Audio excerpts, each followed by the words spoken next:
Alô, minha gente, um grande abraço. Estamos iniciando mais um programa Hildebrando Marques, do blog Hildebrando Marques. Programa que tem a finalidade de informar, de entreter, de conversar com autoridades, com personalidades. E por isso que eu peço a vocês, logo no início desse programa, que inscrevam-se no YouTube, acesse o canal, inscreva-se e ative as notificações clicando no sininho. Programa Hildebrando Marques e blog Hildebrando Marques. Programa de hoje, Ney Araújo, o nosso doutor Ney Araújo, dando dicas de trabalhismo e de previdencialismo. Também o nosso advogado Pedro Paulo, advogado e contabilista, professor, e que vem aqui também com a sequência chamada Uma Voz em Defesa do Consumidor. Bom, para começar o programa de hoje, nós vamos à primeira sequência, que é Pensamento do Dia. O pensamento do dia de hoje diz o seguinte: um sábio disse certa vez: defenda-se com um sorriso, ofenda com seu silêncio e vença com a indiferença.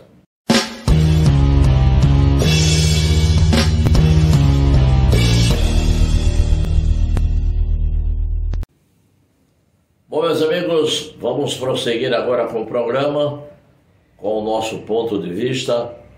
Mas antes eu queria fazer aqui um elogio, o meu abraço, a minha solidariedade e dar os parabéns ao meu meio-irmão, que é Josias Marques. Foi vereador em 2 mandatos, foi secretário de Desenvolvimento Social, foi subprefeito do Bairro Novo em Jardineópolis e voltou ao seu antigo trabalho, que é exatamente no Ciretran de Carpina, onde foi chefe também, mas voltou para completar a sua aposentadoria. Josias completou a idade nova na quinta-feira passada. Então, eu costumo chamar de irmão, porque meio-irmão é assim. Josias é filho da minha madrasta com meu pai, portanto, o sangue de Josias é o sangue do meu pai. Então, quando acontece disso, de ser de outro pai, de outra mãe, chama-se meio-irmão. Mas eu chamo de irmão também. Para mim isso não faz diferença nenhuma. Portanto, ao meu amigo, meu irmão, companheiro, Josias Marques, os meus parabéns. E agora vamos ao ponto de vista de Hildebrando Marques. O ponto de vista de Hildebrando Marques.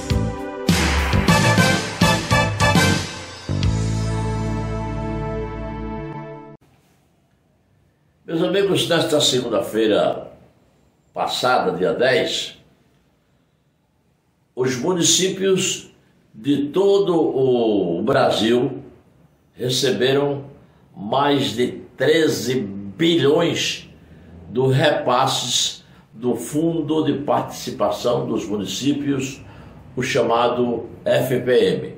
E as prefeituras recebem uma boa grana disso. O fundo distribuiu 13 milhões para os municípios de todos os países, e esses 13 milhões acrescidos dos recursos do Fundo de Manutenção e Desenvolvimento da Educação Básica e de Valorização dos Profissionais da Educação, o chamado Fundeb, o valor ultrapassa a marca dos 16 bilhões de reais. 16 bilhões de reais que foram distribuídos em todo o país para as prefeituras. Por exemplo, a prefeitura da cidade do Carpina, do município de Carpina, recebeu um repasse de 7.125.651 reais e 89 centavos. Para quem não entendeu, eu vou repetir essa cifra.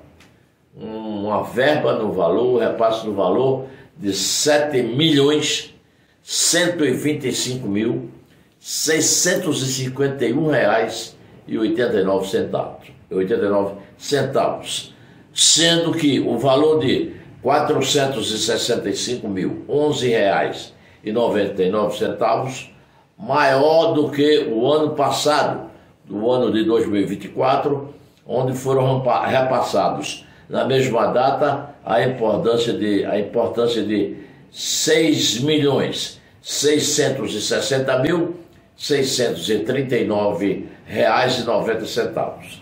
Já quando considerados os recursos enviados no mês de janeiro, foram R$ 14.176.612,96, sendo que R$ 1.880.995,53 maior que em 2024, quando foram repassados R$ 12.295.617,43. É muita cifra para a cabeça das pessoas armazenar tudo isso e discernir tudo isso. Carpina já recebeu repasses neste ano de 2025, um total de R$ 21.302.264,85.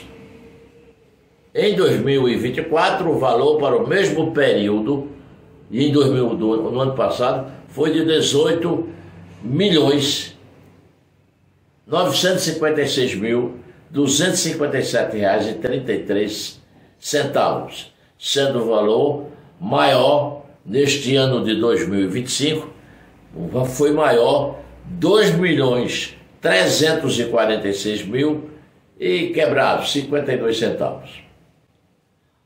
Vou passar aqui a relação dos municípios que receberam aqui na Mata Norte este ano do repasse do FPM. As prefeituras estão com dinheiro. E a prefeitura aqui da Mata Norte, que recebeu o maior valor, foi a prefeitura de Goiânia, onde está lá instalada uma fábrica de plasma, que é aquele negócio do sangue, e uma fábrica da Fiat, onde grandes automóveis estão sendo importados aqui para o país, para todo canto, ali daquela fábrica da Fiat. Pois bem, a prefeitura de Goiânia recebeu o repasse de R$ 7.175.773,48. Eu estou falando de Goiânia, a prefeitura que recebeu o maior repasse foi a prefeitura de Goiânia. Em segundo lugar, vem a de Carpina, com a nova prefeita, a prefeita Eduarda Gouveia, que já entrou sentada aí numa boa grana para trabalhar pelo município. Vejam o valor, ouçam o valor que Carpina recebeu, a prefeitura de Carpina: R$ 7.125.651,89. Menos do que Goiânia, R$ 50 mil. Menos de Goiânia. Pau d'Alho, aqui, pertinho da gente, recebeu R$ 5.797.901,94. Pau d'Alho recebeu quase 6 milhões. Timbaúba recebeu R$ 5.436.605,21. Aliança, também aqui pertinho da Mata Norte, R$ 4.487.000, R$ 868,31. Isso a Aliança. Agora, Itambé recebeu R$ 3.945.328,26. Aí vem Glória de Goitá, que é do lado de cá. Glória de Goitá recebeu R$ 3.893.318,82. Vicência, também com todas essas prefeituras com novos gestores. Vicência recebeu 3 milhões, recebeu menos de quem? Glória de Goitá, Vicência.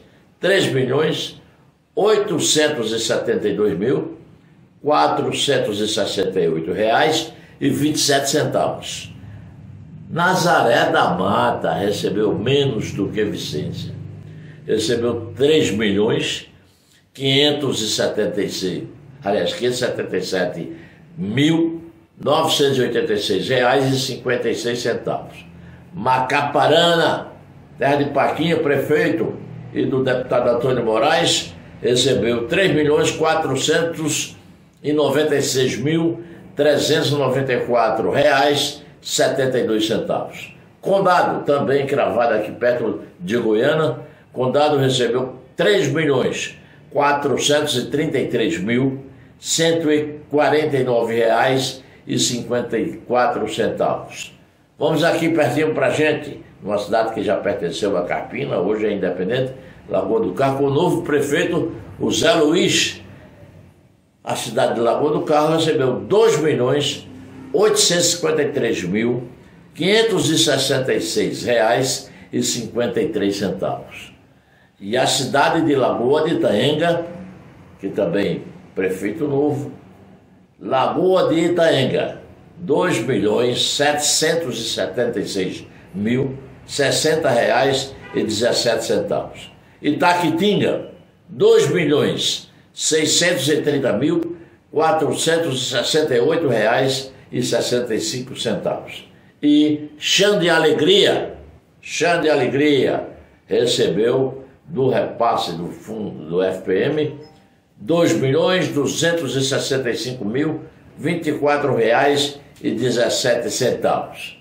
Essas, meus amigos, foram as cidades aqui da Mata Norte, né, que receberam o fundo de participação do município, uma boa grana para começar a administração. Carpina foi a segunda colocada com 7 milhões. Ainda teve aqui, ó, Ferreiros com R$ 2.250.583,61. Tracunhaém, aqui, a cidade do artesanato, do barro, recebeu R$ 2.235.781,94. Buenos Aires, cujo prefeito agora é um vitoriense, o ex-deputado Henrique Queiroz. E Buenos Aires, ali pertinho de Nazaré da Mata, recebeu R$ 1.972.313,63. E por fim, Camutanga, uma cidade também aqui da região, recebeu R$ 1.382.318,95. Encerramos aqui para não ir mais longe, e foram essas cidades aqui da Mata Norte que receberam o seu FPM. Os prefeitos não venham me dizer que está faltando dinheiro para isso e aquilo, a não ser para grandes obras, rodovias, PEs que estão esburacadas por aí precisando de grana do Estado, mas para as obras de dentro da cidade, calçamento, se for um saneamento básico pequeno pode fazer, escolas, merenda escolar, segurança, a Guarda Municipal, né, pode receber aí uma farda nova e por aí vai. Então, os prefeitos da região, Condado foi a que mais recebeu, segundo lugar foi Carpina, 7 milhões e tanto. Carpina recebeu menos do que Goiânia, R$50 mil, mas a grande de Carpina também foi boa. Portanto, senhores prefeitos e senhoras prefeitas, mãos a obras, Vamos gastar essa grana em favor dos seus munícipes, ou seja, dos cidadãos de suas cidades que elegeram vocês para gerir os destinos das cidades e melhorar a situação do povo. Esse é o meu ponto de vista de hoje.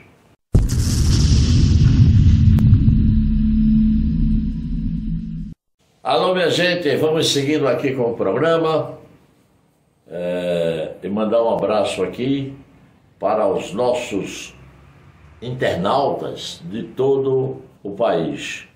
Quero mandar um abraço aqui principalmente para os nossos amigos de Tracunhaém, ao prefeito irmão, ao prefeito que foi reeleito. Quero mandar um abraço também aqui lá em Tracunhaém para a Baixinha, para a Peu, para toda a família de Zé Ismael. Um grande abraço a todos vocês.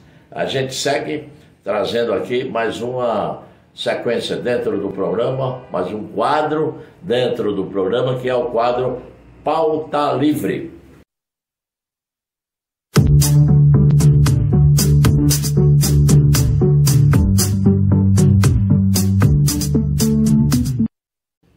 Vejam bem, os senhores e senhoras, Deise Moura dos Anjos suspeita de matar 3 pessoas da família do marido após comerem um bolo de frutas cristalizadas. O bolo estava envenenado com arsênico. Foi encontrada morta essa cidadã que envenenou as pessoas da família, foi encontrada morta dentro da penitenciária estadual feminina de Guaíba, na manhã da quinta-feira passada, segundo a Polícia Penal. Ela teria se enforcado, segundo o laudo do Serviço de Atendimento Móvel de Urgência, que é o SAMU. Deise foi presa temporariamente no dia 5 de janeiro, suspeita de envenenar a farinha utilizada em um bolo consumido em Torres, no litoral norte do Rio Grande do Sul, nas vésperas do Natal, ou seja, no ano passado. A polícia também investigava se ela matou o sogro, o seu Paulo Luiz dos Anjos, que morreu em setembro após consumir bananas e leite levados em pó, leite em pó, levados à casa dele pela nora. Em nota, a Polícia Penal divulgou que ela foi encontrada sem sinais vitais, ou seja, morta, durante uma conferência matinal naquela penitenciária de Guaíba. Imediatamente, os servidores prestaram os primeiros socorros e acionaram o serviço de atendimento médico de urgência, que, ao chegar no local, constatou o óbito. Segundo o SAMU, a morte ocorreu por asfixia mecânica autoinfligida. O que quer dizer a asfixia mecânica autoinfligida? O que quer dizer isso, minha cara Paula, Kaique? Enforcamento. Então, a senhora Deise estava presa na penitenciária daquele município do Rio Grande do Sul. Suspeita, ela estava presa até temporariamente, porque não havia ainda sido o julgamento. Estava presa temporariamente, suspeita de matar 3 pessoas da família do marido, e antes podia ter até envenenado o sogro também, com banana e leite. As 3 pessoas envenenadas por ela, o arsênio estava dentro da farinha que fez o bolo. Agora veja bem que tragédia para uma família. Morrer 3 pessoas da família do marido. Ela foi presa exatamente por isso, depois de presa. Se suspeitou também que ela poderia ter matado o sogro. Ainda ia a julgamento, porque estava presa temporariamente. Ainda ia a julgamento, mas enforcou-se. Ou seja, foi morto por asfixia mecânica autoinfligida. Nome bonito, não é grande, né? Para dizer que a pessoa foi enforcada. Mas está morta também. Uma família, uma tragédia grande dessa que acontece por aí, no Brasil todo. Esta foi a notícia da Pauta Livre.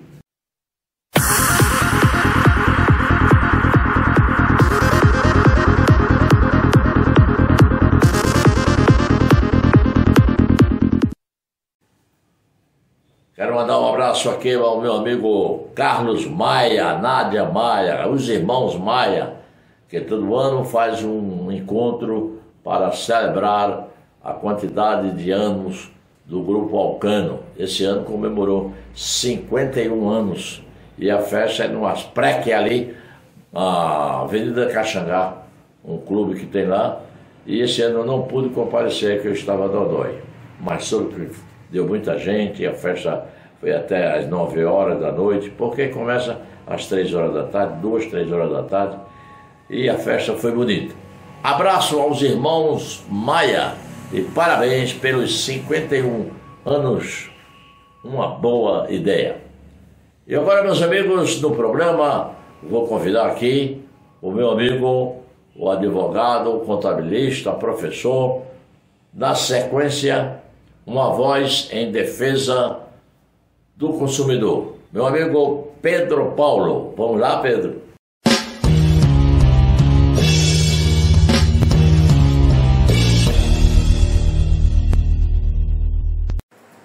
Olá, Idelbrando Marques, meu amigo, tudo bem com você? Idelbrando, no último programa eu falei sobre a troca de produto, porque o consumidor, por exemplo, comprou fora do estabelecimento e aí, nesse caso, ele tem até 7 dias por direito de arrependimento. Agora, no programa de hoje, eu vou falar sobre a possibilidade de troca, o direito de troca de produto, de bens duráveis ou não duráveis, por questões de defeito ou vício no produto. Então vamos lá. Os produtos não perecíveis, o consumidor ele tem até 30 dias para reclamar de defeito ou vício. E os produtos considerados duráveis, como um sapato, por exemplo, o consumidor passa a ter 90 dias de direito para reclamar.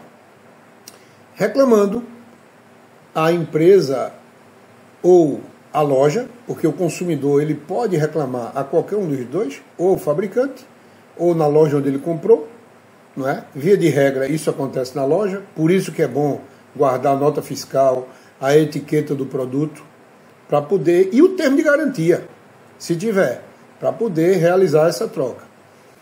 Então, chegando à loja, por exemplo, o lojista vai dizer o quê? Nós podemos lhe dar um desconto, trocar por outro produto similar ou igual, ou podemos também mandar para assistência técnica. Se for para colocar na assistência técnica, então a loja passa a dar um prazo de 30 dias a partir da data da reclamação para poder sanar o defeito. Se por acaso passarem os 30 dias e o defeito ou o vício não for sanado, aí o consumidor passa a ter direito, inclusive, a ter o dinheiro de volta. Então é isso, Idelbrando, e vai acontecer muito. As pessoas que fizeram compras no Natal e no Ano Novo, geralmente, em janeiro, passam por isso. Tem que voltar para trocar o produto por defeito ou vício. Um grande abraço.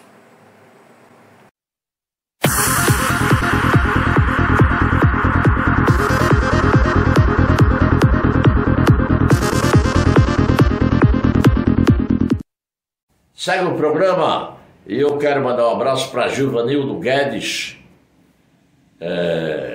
um carpinense de boa cepa, que sempre a gente está em contato. E vou trazer aqui no programa para falar do Clube Lenhadores, que agora é um clube de campo, mas que não tem quase nenhuma atividade, porque, meus amigos, também não tem sócio.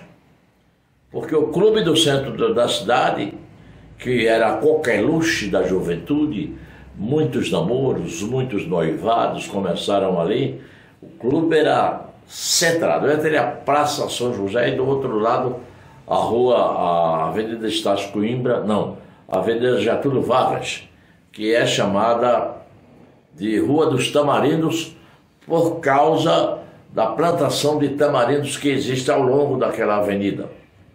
E o Clube Lenhadores era, de um lado, a Rua dos Tamarindos, e à frente para a Praça São José, no seu segundo plano.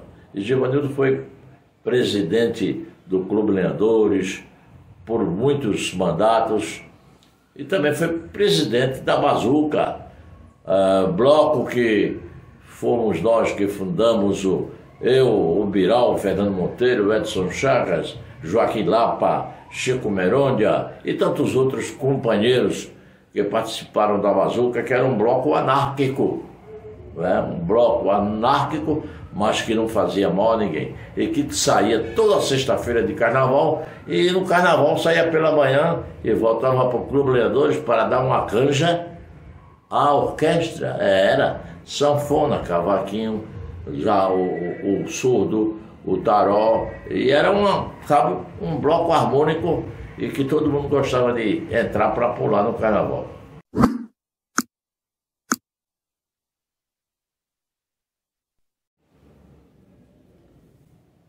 E agora, meus amigos e minhas amigas, aqui no programa Hildebrando Marques, do blog Hildebrando Marques, vamos à sequência focalizando a notícia.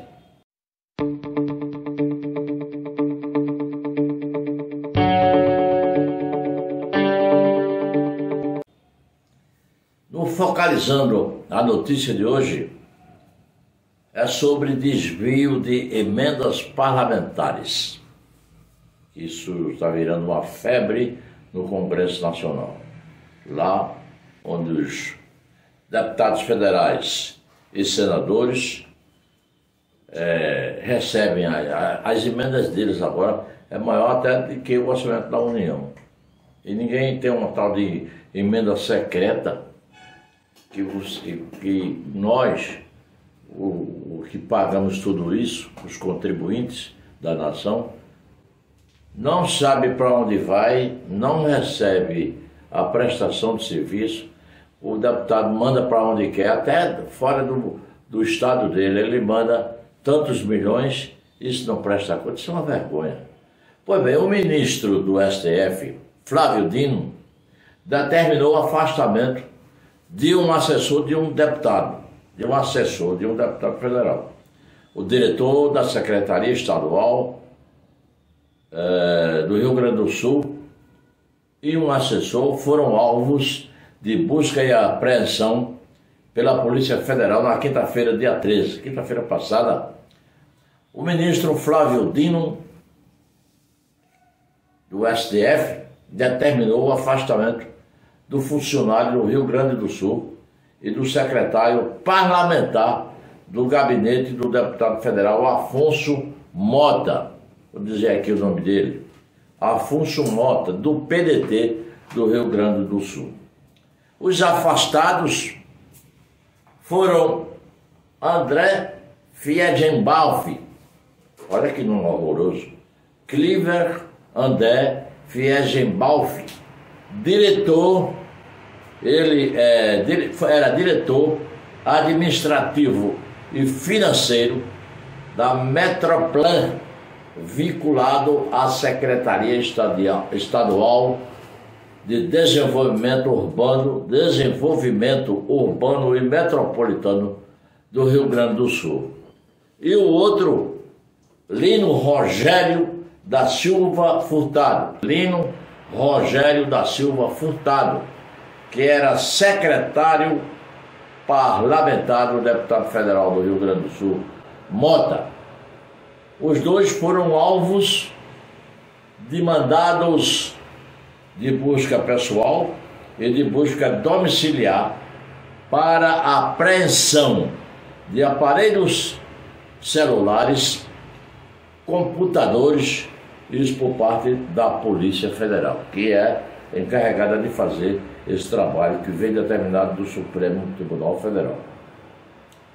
A investigação teve início após a descoberta de conversas extraídas do celular do Sr. Cliver André Friedbauf, na qual sugere o secretário parlamentar Lino Rogério o envio de emendas pelo deputado federal em favor de uma unidade hospitalar mediante o pagamento de vantagem indevida, ou seja, mediante propina.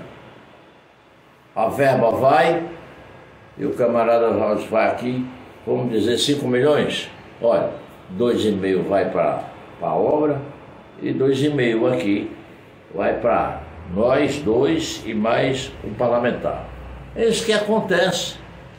O magistrado apontou que a Procuradoria-Geral da República explicou que 2 emendas nos valores de R$309 mil e a outra de R$117 mil foram emitidas antes do início das tratativas entre o Oliver e o Lino, o que afasta qualquer possível vinculação com as emendas patrocinadas pelo deputado federal Afonso Antunes da Mota. Somente a nota fiscal datada de 23 de fevereiro do ano passado, 2024, diz o ministro, no valor de R$100.200, refere-se à captação de emendas daquele parlamentar. E por aí vai, isso é no Brasil todo. E que sabe quem manda hoje no Executivo Federal? É o Congresso Nacional através dos deputados federais. O governo, o presidente Lula, está de mãos atadas. Que o partido dele tem uma certa quantidade, mas a base aliada do presidente Lula está fragmentada. Então, o Centrão, que tem partido de toda qualidade, de esquerda, de direita, de centro, e por aí vai, e se impõe e diz, nós só vamos aprovar isso aqui do presidente depois que ele liberar as nossas emendas. E principalmente as emendas secretas, que é uma excrescência, é um abuso, isso não devia existir. O cara pede 2 milhões, 3 milhões, seja lá a quantia que o valha, e aquela quantia não aparece lá na transparência, que é para ser para outros órgãos, a AGU, o Tribunal de Contas da União. Não aparece nem para onde foi, nem quanto foi, nem a prestação de conta. Aí eles deitam e enrolam. O ministro Flávio Dino, que já foi governador, deputado estadual, prefeito, foi delegado de polícia, senador, governador, sabe de tudo. É um homem preparadíssimo. Foi indicado por quem? Por Bolsonaro? Não. Foi indicado pelo presidente da República. E ele está botando o dedo na ferida, minha gente. É isso que o Brasil precisa. E aí agora os parlamentares federais e os senadores já estão de beicinho para o lado do ministro, que o ministro está querendo entrar na seara deles. O ministro está ali para fiscalizar. A maior parte dessas coisas de fraudes que estão acontecendo no Brasil, e há muito tempo isso vem acontecendo, o ministro chegou agora, tudo que vem nesse negócio vai para ele, e aqui não vai liberar a verba enquanto não disser quanto gastou nessa aqui. Cadê essa verba desse deputado que foi para Tocantins? Um deputado do centro do país, do céu Goiás por ali, designou uma verba milionária para o estádio do Tocantins. Quanto foi? Sabe que se foi muito dinheiro. Cadê a prestação de conta? Não tem. Foi feita a obra, não se sabe, não paga o que tiver aí para ele agora. Por isso os deputados, os senadores estão de beicinho para o lado do ministro Flávio Dino. Tomara que aparecesse mais uns 3 ou 4 ministros desse no Superior Tribunal Federal para dar um jeito nesse pessoal que está acostumado a fazer esse tipo de coisa que não é devida aqui. Isso é fraude. É tomar o dinheiro do povo, jogar as traças, jogar pelo ralo e fica por isso mesmo, ninguém fiscaliza. O Tribunal de Contas às vezes fiscaliza, manda para lá, mas quem vota é eles, quem vota é eles. Gostaria mesmo de ver mais uns 3 ou 4 Flávio Dinos integrando o elenco de ministros do STF para ver se acaba com essa bandalheira. E essa foi a notícia em destaque do Focalizando a Notícia.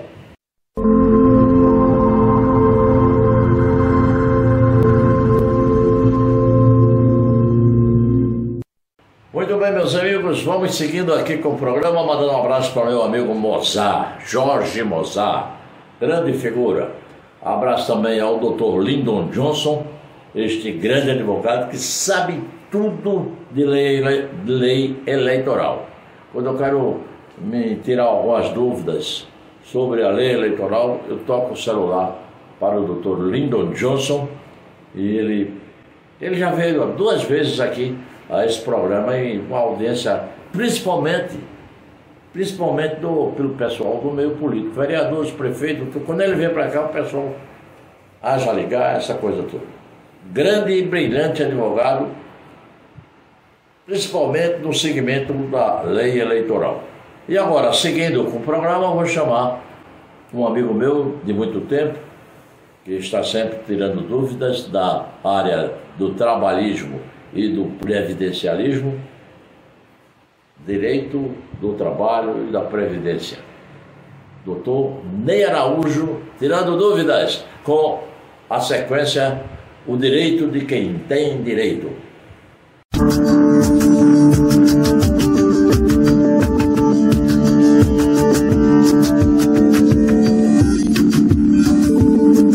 Olá, significativo comunicador Ildebrando Marques e flexíveis telespectadores desse programa. Vamos trabalhar?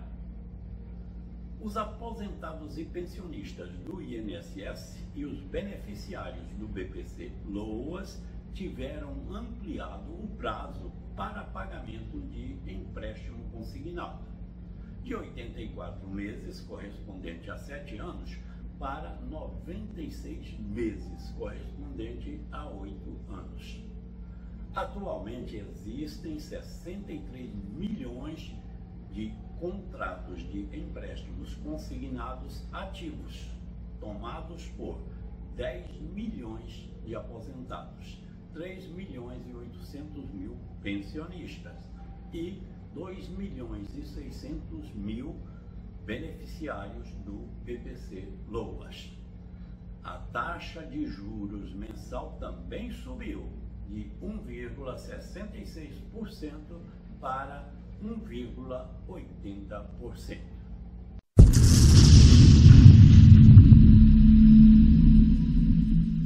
Bem, meus amigos, chegou a hora da entrevista no programa Ildebrando Marques. Olha, e hoje, atendendo a pedidos, nós vamos repetir aqui, exibiremos uma entrevista com o professor Gustavo Estevão, porque além de ser esclarecedora, o professor Gustavo Estevão, ele é responsável pela entrada do curso técnico no Instituto Federal de Pernambuco, o curso de segurança do trabalho. Então, nós vamos exibir ou melhor, reexibir a pedidos essa entrevista com o professor Gustavo Estevão no dia de hoje. Vamos a ela então.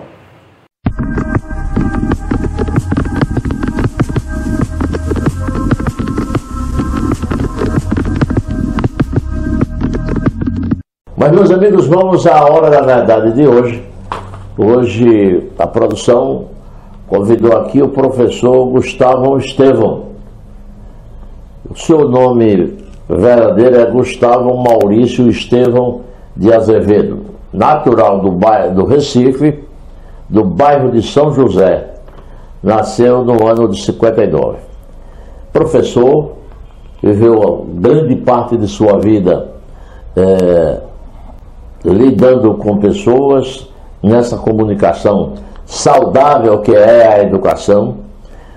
Técnico em Segurança do Trabalho pela ETFPE de 1979, graduado em Ciência Jurídica pela Unicap em 1994, fez especialização em capacitação de docentes pela Universidade Federal Rural de Pernambuco em 96, mestre em Gestão Pública pela UFPE em 2010, professor aposentado do Instituto Federal de Educação, Ciência e Tecnologia de Pernambuco, o ingresso foi em 1982, lecionou disciplinas no nível técnico, tecnológico e pós-graduação, ex-coordenador do curso técnico de segurança do trabalho pela IFPE, responsável pela regulamentação do curso técnico de segurança do trabalho pela IFPF, responsável pela implantação do NAPIDES, Núcleos de Apoio a Pessoas com Necessidades Específicas no IFPF, ex-gestor estadual do programa TECNEP do Ministério da Educação para a inclusão de pessoas com deficiência na Rede Federal de Educação Profissional e Tecnológica, ex-secretário substituto do CETEC, que é a Secretaria de Educação Profissional e Tecnológica do MEC, Ministério da Educação, ex-diretor de Infraestrutura da Rede Federal de Educação Profissional e Tecnológica, consultor de empresas para programas de empregabilidade de pessoas com deficiência, áreas de estudo, legislação ocupacional acidentária e previdenciária, legislação sobre acessibilidade, inclusão na educação profissional e tecnológica, empregabilidade das pessoas com deficiência, políticas públicas inclusivas. E tem mais, é porque o currículo é grande e a gente não pode passar o tempo do programa todo só lendo aqui o currículo do nosso ilustre convidado de hoje, que eu tive a honra de conhecê-lo, e ele me deu uma satisfação, um prazer de dizer que já tinha conhecido o meu saudoso querido mano Paulo Marques, o que me dá um prazer maior e uma satisfação maior. Mas, professor Gustavo Estevão, um prazer recebê-lo aqui no nosso programa para a gente bater esse papo, para essa conversa amistosa nesta manhã. Um abraço grande e muito prazer em tê-lo aqui.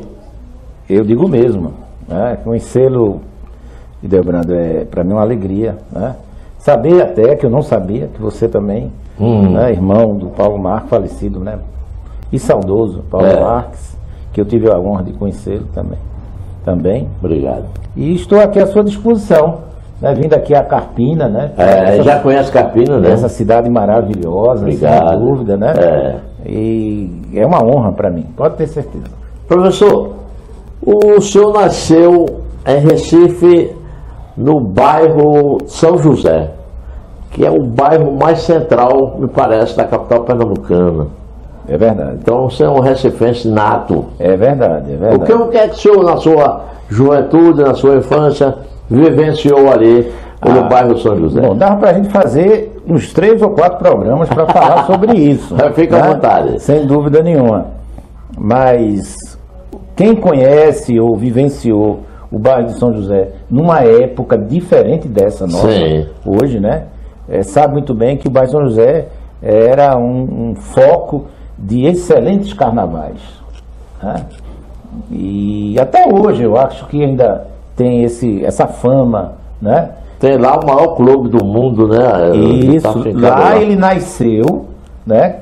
E até hoje está lá, sempre prestigiando, que é o Galo da Madrugada. Exato, né? Mas esse Galo da Madrugada que eu conheci, quando surgiu, não é esse que a gente conhece hoje, né? Que é considerado totalmente diferente, né? Muito diferente. A muito. tecnologia. Ele estava também. começando, né? Não tinha esse desfile assim tão fabuloso, Pomposo, né? Pomposo, exatamente. Mas não tinha perdido já a sua... Ao contrário, era uma beleza diferente, porque, inclusive, o carnaval de Recife não era esse carnaval que a gente conhece hoje. Sim. Né? Então, na minha infância, eu me lembro muito desse carnaval, né? Eu também me lembro muito com relação ao que era o bairro de São José, que hoje já não é o mesmo também, né? Não existia ainda Mudou muito, a né? Avenida Dantas. Com certeza. Eu vou só citar aqui o que era a Praça Sérgio Loreto, né? Que hoje apenas 1/4 dela está lá, né? Que foi transformada, né? Deu lugar a Dantas Barreto. A Praça Sérgio Loreto era uma praça enorme, né? Eu diria que, não querendo ser muito assim dimensionado, mas parecia muito a Praça do Derby, em termos de tamanho, né? Ela era muito bonita. Eu cansei de ir lá no lago da Sérgio Loreto para pescar umas lebristinhas, né? Para colocar no aquário, né? Então era coisa desse tipo. E também foi a época em que eu cursei o que naquela época era o antigo primário, né? Que hoje é o chamado fundamental, né? Obviamente fundamental menor. Eu estudei ali na Escola Reunidas da Matriz de São José. Na Matriz de São José, que até hoje também está lá. Exatamente, né? Passou por uma reforma agora, né? Passou, certo, foi revitalizada. Aquilo ali, sem dúvida alguma, é um dos prédios mais antigos de Recife, né? Que merece muita atenção, né? Pela história. E eu estudei ali do lado, né? Tinha uma escola cenecista, que era conduzida por então Padre Edivaldo, né? O falecido Padre Edivaldo, que começou a vida dele sacerdotal ali, na Matriz de São José. Mas não é aquele Padre Edivaldo que era lá da Casa Forte. E era o padre, começou exato, lá. Começou lá, Padre Edivaldo, exatamente. Foi meu professor de catecismo. Imagine, né? Eu sou católico. Mas enfim, tem muitas lembranças, né, que me permitem dizer que foi realmente inesquecíveis, né? Esse resto de Praça Sérgio, podemos dizer assim, porque era uma praça grandiosa, enorme, e se tornou pequena em virtude dessas mudanças que da Dantas Barreto, né? A Rua Imperial também, né? Ali o Cais, que tem ali a chamada Avenida Sul, né? Ela foi ampliada.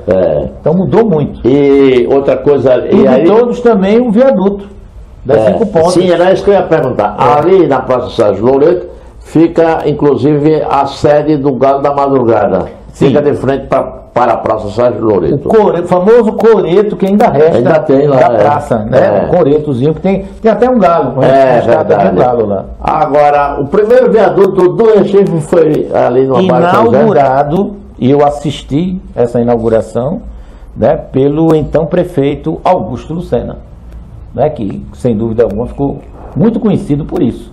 Ele foi quem inaugurou. Ele secou o bairro quase todo. Não, ele fez muitas obras. Muitas obras que hoje são polêmicas, até, por exemplo, o próprio viaduto está para sofrer. Vai sofrer uma porque mudança. Tem um projeto que já está em execução, de revitalização. De revitalização, vai ser ali, vai ter uma praça também. Urbanização, né? Exatamente, perfeito. Ali já tem 2 pilares, ou melhor, 2 prédios grandes que ficam ali naquele cais, ali onde era... As chamadas Torres Gêmeas. As Torres Gêmeas. Isso, exatamente. Que vai fazer parte do projeto, eu acho, né? Já é parte do projeto, exatamente. Mas o viaduto das 5 pontas, Hildebrando, ele na verdade, para a época, foi uma modernidade. Sim. Para a época. Né? Hoje não é mais, é claro. Até na própria engenharia, né, de construção de viadutos, ele hoje até diria que está atrasado, né? E tem uma descida de uma curva muito perigosa. É verdade, ele faz uma coisa para cair lá ali na frente da antiga rodoviária. Isso, exatamente. Então, claro que as coisas mudam, né? Vão se modernizando, até a própria tecnologia, mas na época ele foi de grande impacto, né? De muito efeito para a melhoria do trânsito, né? Professor, ali, fazendo parte, acho que já desse projeto, foi construído ultimamente um centro de convenções, acho que eles já estão terminando, que vai ser o primeiro no centro da capital, porque nós só temos um centro de convenções aqui em Olinda.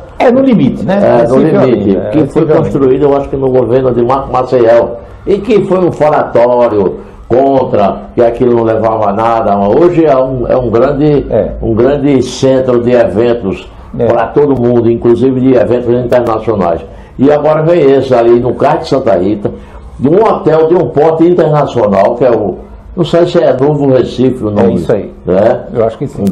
Um grande hotel de 5 estrelas, com marina, com tudo. Marina, exatamente. Vai avançar muito aqui, tudo dentro do bairro de São José. Eu entendo, Hildebrando, na minha concepção, lógico, como até um ex-morador do bairro São José da época, né? Como você falou, o Recife, o centro de Recife, que não é só o bairro São José, envolve Santo Antônio, bairro do Recife, né? Boa Vista, ele tem toda uma história da cidade de Recife que precisa ser preservada. Porque se não for preservado, o que vai acontecer? Aqueles prédios antigos, inclusive muitos tombados, né? Eles não sendo preservados, eles vão ruir, eles vão desmoronar, cair. E existe bastante, né, professor? Exatamente, precisa fazer uma restauração de muita coisa ali. E lógico que isso está ligado, obviamente, à vitalidade dos bairros, né? Com relação não apenas ao comércio, mas até a residência. A Rua da Aurora, que também compõe, né? Esse conjunto. A Praça da República, olha, eu acho que é um dos lugares mais bonitos de Recife.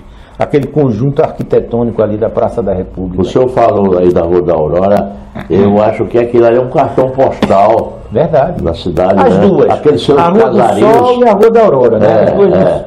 É verdade. Lembram até aquele casario português. Pronto, é verdade. Com o rio Capibari passando ali, lindo. É muito lindo aquilo ali. Então, tudo isso, eu acredito que hoje é uma preocupação, sem dúvida nenhuma, de todos os recifenses, né? Não apenas dos gestores do município, mas de todo o recifense, de revitalizar isso daí, não deixar de maneira alguma cair no esquecimento. Na época de Jabas, ele deu uma impulsão muito grande no bairro do Recife, que o senhor fala, o Recife Antigo, né? Deu uma revitalizada. O bairro do Recife, que é a ilha, né? É também muito bonita e antiga. É um casario muito bonito. Muito bonito, sim. Aquela parte ali do Marco Zero. Marco Zero, né? Aquilo ali, que está muito diferente do que era lá antigamente. Porque já existe ali um conjunto de obras do nosso, que fica lá naquele pier, o chamado Zé Recife, onde fica as obras do nosso grande mestre lá da Várzea, com Brenan. Ricardo não, era Francisco Brenan. Que tem a estátua lá. Tem aqueles. Que foi comemorativo aos anos 2000, se não me engano, né? Muito bonito aquilo ali. E aquilo ali devia ser mais explorado. Sim. Inclusive pelos pernambucanos. Nós precisamos, como recifenses, eu diria até pernambucanos, nós temos uma vocação natural para o turismo. Isso. Nós temos vocação natural. Agora precisamos se profissionalizar. Precisamos saber como explorar melhor. Você vê, tem países da Europa que vivem somente de turismo. Portugal é um deles. Então nós poderíamos ter o turismo como uma fonte de renda, né, dentro da nossa economia, muito presente, muito forte. E é uma indústria sem chaminé. Sim, não polui, é só visitação, traz dividendos para o Estado. É verdade, é verdade. E acho também que deveria ser essa pasta aí do turismo muito mais explorada, porque não é só a capital, a gente estava falando da capital, mas se você for para o interior, tem muita coisa a ser vista. Eu não conheço Pernambuco todo, conheço alguns lugares. Ainda eu estava falando com meu irmão ontem à noite, que ele foi visitar a cidade de Triunfo, ali saindo de Serra Talhada. Conheço. E na feira ele voltou encantado com a cidade, muito. né? Com algumas coisas de lá. É um dos melhores climas daqui de Pernambuco, Triunfo. Né? Essa época mesmo agora é de frio. Tá vendo até, eu não sei se já terminou, mas é um festival do estudante, que naquela região se fez muito em São José do Egito, naquela região ali do sertão. Mas tem outros lugares, aqui pertinho das áreas da mata, os engenhos, a história lá do lado sul ali. Vicência. Não é? Vicência aqui. Tem um circuito, inclusive, de pontos turísticos, né? Me esqueço o nome agora, tem a Pedra de Juá, como é o nome, meu Deus, é uma pedra muito bonita, que é lá em cima, um monte. Em Vicência? Em Vicência. É onde se faz aquele negócio do parapente. Exatamente. Que é pouco conhecida por nós, pernambucanos, mas faz parte de um circuito internacional. É verdade. Eu tenho outra pedra famosa aqui na região que já fica mais no agreste ali, depois de Limoeiro, que é a Pedra do Navio. Do navio. Na cidade de Bom Jardim. Bom Jardim. Uma certa feita, eu passando, parei lá, subi naquela pedra e tal, e eu achei uma coisa maravilhosa que deveria ser explorada pelo município, o governo do estado.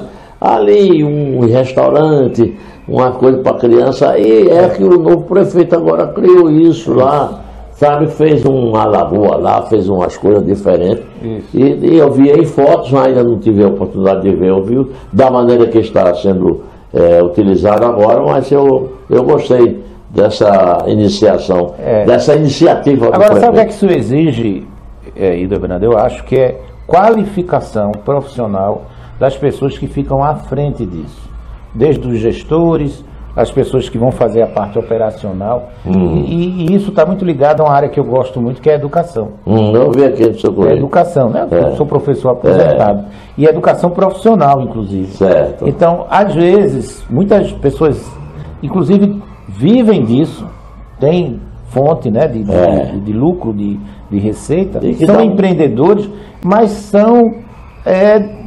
na prática, não tem nenhuma formação, não entende o que é empreender o turismo. Empreender o turismo é uma atividade que exige qualificação. Mas o senhor tocou no ponto agora, que eu vou pegar esse gancho para perguntar para o senhor como foi a sua iniciação no mundo da educação. Mais outro assunto que dá para a gente falar uns 3 programas aqui, né? Mas vamos lá. Veja, parece que foi ontem. Né? Para mim, eu digo a você que eu tenho quase 4 décadas como professor, mas eu não, uma coisa que eu não esqueço, o meu primeiro dia em sala de aula, né? É inesquecível, né, Bruno? Fica na nossa memória, fica. E eu tenho que dizer a você o seguinte: educação, muita gente fala, né, amigos meus, mas como é que você foi ser professor? Você podia ter sido advogado, né? Podia ter sido tanta coisa, né? E foi ser professor. Eu digo, olha, dizem que isso é vocação. É o que falam. Tem uma cadeira antigamente, a Salesiano tinha, que era o teste vocacional. Sim, ainda existe isso. Tem. Lógico, não como era antigamente. Né? Hoje é tudo tecnológico, né? Deve ter diferente, mas é importante você se conhecer das suas habilidades, né, de que você tenha, porque não existe alguém que não tenha habilidades. Todo mundo tem. Você só precisa conhecer quais são e se voltar para isso, né? E às vezes a gente faz isso até quase como que naturalmente, né? Se você perguntar por que você foi ser professor, eu não sei. Eu de repente me vi diante dessa situação, gostei, obviamente, né? Me dei muito bem e caminhei, fui fazendo e na prática, né, digamos assim, me formei professor até que o dia que eu busquei qualificação. Aí sim, né, eu busquei qualificação, eu busquei também fazer um curso de capacitação de docentes, como você falou, e fui entendendo melhor o que era pedagogia e assim por diante. Mas no início, lá no início, você perguntou, né, no início foi vocação, puramente gostar. E até hoje eu não deixei de gostar. Mas, professor, é um mundo que você tem um contato com pessoas de diferentes de credo, de raça, de segmento social. E esse contato com... Isso lhe chamou a atenção também para esse gosto, né? Veja, o ato de entrar em sala de aula é um grande desafio, né? Sem dúvida nenhuma, você tem que estar preparado para cumprir o seu papel como professor de ensinar, né? Ensinar não é uma tarefa, digamos assim, aleatória. Você precisa se preparar, você precisa planejar, você precisa ter conteúdo, você precisa ter conhecimento.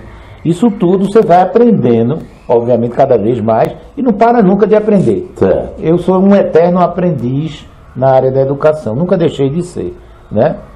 Mas, assim, é claro que isso é algo que você descobre e se fascina principalmente por esse lado humano. Porque o professor, ele tem que ser professor de toda uma sala. Ele tem que ser professor de todos os alunos. E os alunos não são iguais. Ao contrário, cada um tem sua peculiaridade, sua maneira de aprender. Isso eu descobri. Mas isso aqui faz ser um mundo dinâmico, né? E é o grande desafio, porque é algo que você precisa investir no material humano, muito mais do que até no conhecimento.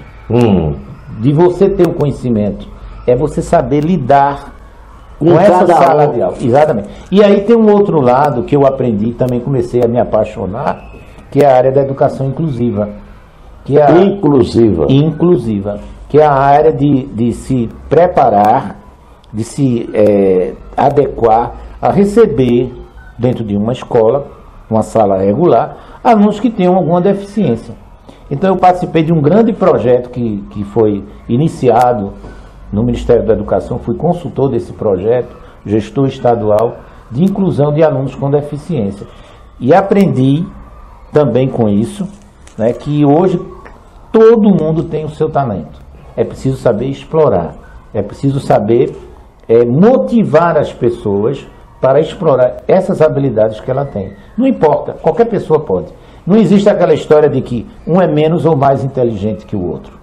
O que existe é, você teve mais oportunidades do que o outro para desenvolver sua habilidade.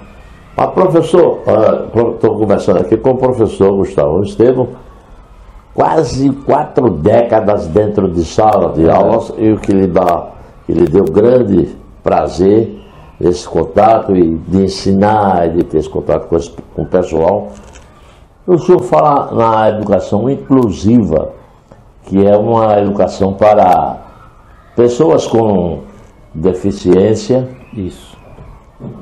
Mas eu li alguma matéria que há escolas ou salas de aula para pessoas especiais. E aí tem que ser também professores especiais. É isso ou não? Infelizmente não. Não. Isso é um passado.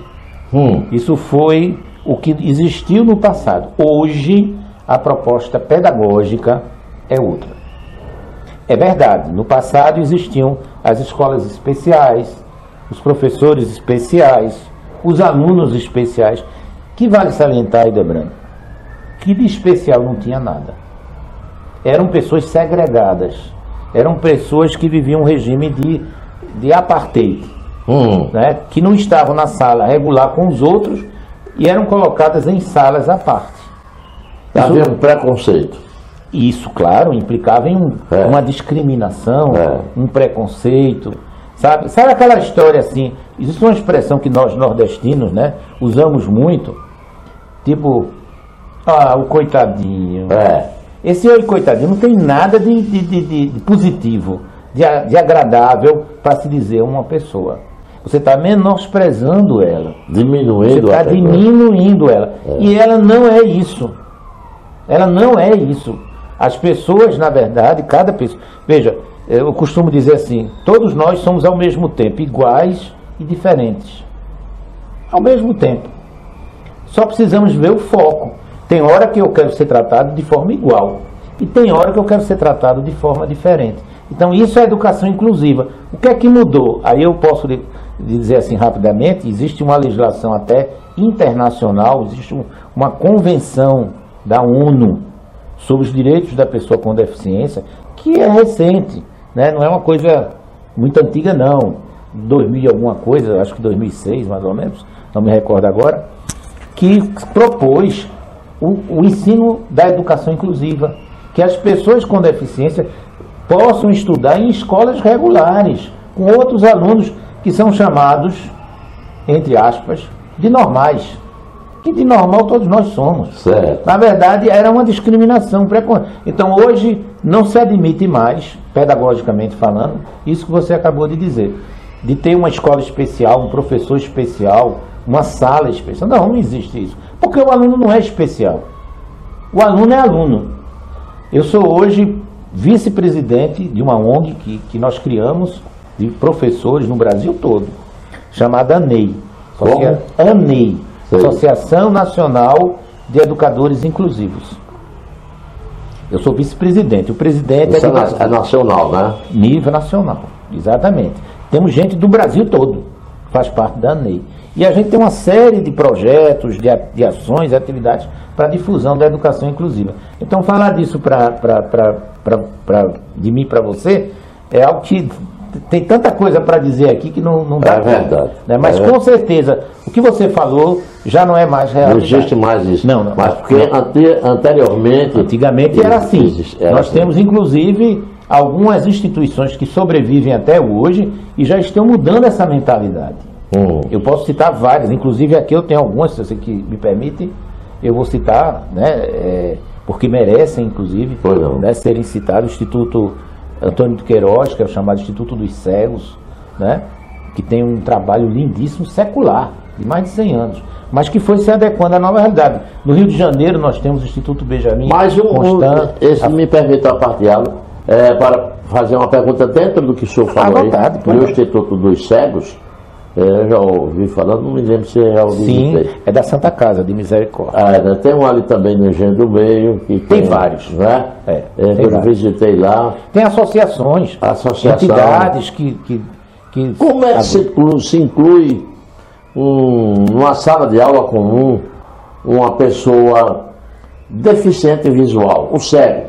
Mas eu não quero que o senhor responda agora. Excelente pergunta. Eu vou dar um intervalo pequeno, a gente volta já para o senhor responder essa pergunta. Perfeito.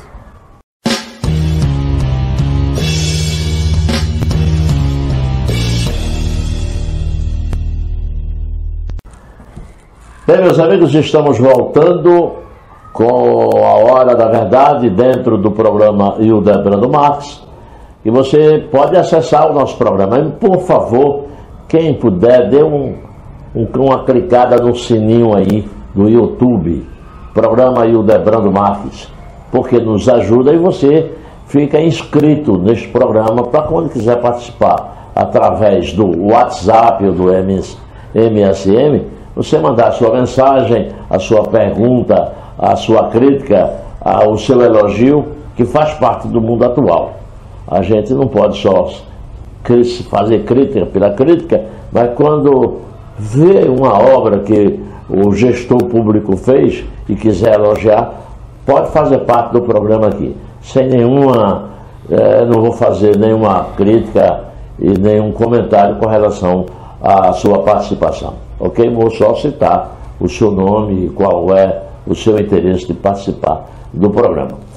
Dito isto, meus amigos e minhas amigas, em todo mundo, porque estamos indo para outras plagas, outras línguas, e eu tenho amigos meus e outras pessoas em Portugal, na Itália, na França, onde está sendo realizando os Jogos Olímpicos de 2024, que assistem esse programa aos sábados, ou quando não podem no sábado, vão lá exatamente no YouTube, clica no sininho e assiste a todas as matérias do programa. Mas eu perguntava ao professor Gustavo Estevão, que é o nosso convidado do dia de hoje, sobre a inclusão da pessoa com deficiência visual, um cego, podemos dizer assim, numa linguagem mais rasteira. Isso. Como é que se dá a inclusão de um cidadão desse numa sala de aula comum? Isso, perfeito. Você está me dando uma oportunidade né, de esclarecer muitas vezes para pessoas que nos assistem, que acham isso um absurdo. Como é que pode? Não, ele não enxerga, ele não é o que a gente chama de vidente, né, aquele que enxerga. Ele não vai conseguir nunca estar numa sala igual aos demais. Né? Como é que ele vai ler um material didático que está impresso, que é dado como livro didático? Né? Enfim, como é que ele vai se conduzir na escola, né?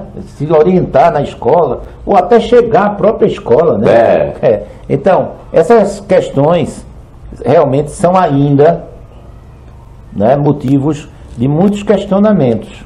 Eu diria que às vezes até da própria família daquela pessoa, né, que se assusta em deixar alguém sozinho, cego, para ter sua vida autônoma. Eu quero dizer a você que hoje a gente tem a certeza absoluta do que eu vou lhe dizer, de que pode sim. É possível sim. Lógico que para esta pessoa, assim como para qualquer uma outra, algumas adequações precisam ser feitas. Né? Por exemplo, para fazer a leitura, porque o método de ensino a pessoa com deficiência visual é o método Braille, que é aquela que a pessoa lê através daquele... O alto relevo num papel. Exatamente. Com os dedos. Como se dá essa... Pronto, então é isso que o senhor vai explicar. Primeira coisa, é isso que eu quero lhe dizer. Primeira coisa é que a instituição de ensino, ela tem que se preparar, certo? Para receber alunos, né, com deficiência visual, inclusive os cegos. Porque muita gente pensa que todo deficiente visual é cego. Não é. Ele pode ter baixa visão, mas não é cego. Ele pode enxergar alguma coisa, mas não é cego. Então, existe o cego que realmente tem uma deficiência visual, que é o caso em que ele não enxerga nada. Então, a escola, a instituição de ensino é que precisa se preparar. Ela precisa ter uma gestão, né, de receber esses alunos. E isso já não é nenhum favor. A escola hoje ela é obrigada por lei. Ela não pode negar matrícula porque um aluno é cego. Isso é crime, inclusive. Né? Aquele que for discriminado, que sofrer esse preconceito de que porque é cego e não pode se matricular numa escola, ele pode procurar os seus direitos, que eles existem. Certo? Que ele não pode ser discriminado. Mesmo uma rede particular? Pública ou particular. Ela tem que estar preparada para... O que é que uma escola existe?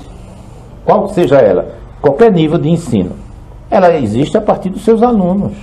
E os alunos, eles não são selecionados. É qualquer aluno. É aquele que chegue e diga, quero estudar aqui. No nível que esteja aquela escola, né? Obviamente. Então, quando o aluno vai na matrícula, geralmente, nesse caso, menores, né? Pessoas que são menores de idade, vão com seus pais, né? Seus responsáveis. E chega, quero matricular meu filho. Ou na universidade, o próprio aluno passa num exame de seleção, né? Para fazer o curso. Então, eu quero estudar aqui. Esse desejo é obrigação da escola atender. Tem que ser atendido. Tem que ser atendido. Então, para isso, a escola precisa se preparar. E uma das coisas que você de logo falou aí, por exemplo, na questão do material didático. Não pode pegar para um cego e entregar um livro didático que é impresso. Não pode. Existem condições para ter outras opções, outras alternativas? Existe. Uma delas também você falou. Aquele material didático pode ser feito em braille, desde que a pessoa saiba ler em braille. Que ela também precisa ser preparada. O cego precisa, desde logo cedo, ter um preparo para a vida autônoma. E esse preparo de começar a ler em braille, ele é na própria escola? Veja, ou ele faz isso através de instituições específicas que ensinam braille para uma pessoa que é cega, assim como ensinam também ela ter mobilidade, autonomia para caminhar em qualquer lugar, usar uma bengala, por exemplo, né, que é uma ferramenta de orientação e mobilidade, é uma bengala, para um cego é fundamental. Mas assim também como outras coisas. Ele precisa estar preparado para a vida autônoma. Ele precisa ter uma espécie de treinamento, vamos assim dizer, para ter essa vida autônoma. Então ele tem que saber braille. É uma coisa que é básica. Você um dia não aprendeu o alfabeto, a ler, a escrever, o cego também precisa aprender a ler braille. Assim como, por exemplo, o surdo. O surdo mudo era isso que eu ia perguntar. É a mesma forma? O surdo. Mudo já é outra coisa. O mudo não fala. Mas o surdo pode falar. Que é a linguagem em Libra, né? É a língua brasileira de sinais, exatamente. Então, todas essas questões de adequação precisam ser promovidas para aquela pessoa. Às vezes, a própria escola, porque o aluno não teve a condição de ter isso na família, desde pequeno, a escola, em um turno complementar, começa a ensinar para ele o braille. Para ele aprender o braille. Mas não só o braille, hoje existem os recursos que são de áudio. A gente chama audiodescrição. Existem livros, e-books, que são em áudio, que você vai ouvir, tá? Vai ouvir. Então, a pessoa que é cega pode fazer uso disso. Dentro do material didático dele, ele pode ter isso disponibilizado. E hoje nós já temos muita coisa que é elaborada com esse recurso, disponível gratuitamente na internet, que eu acho a grande revolução desse mundo moderno, sem dúvida alguma, que nos permite estar aqui hoje, né, é essa tecnologia da rede de computadores.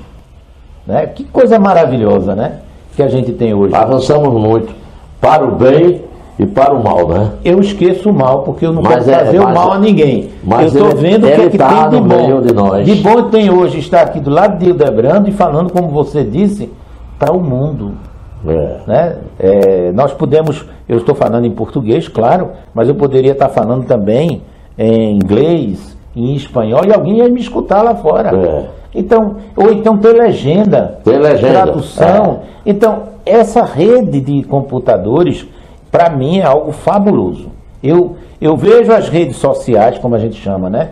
A rede de computadores, as redes sociais, como um avanço altamente significativo para a sociedade civilizada mundial.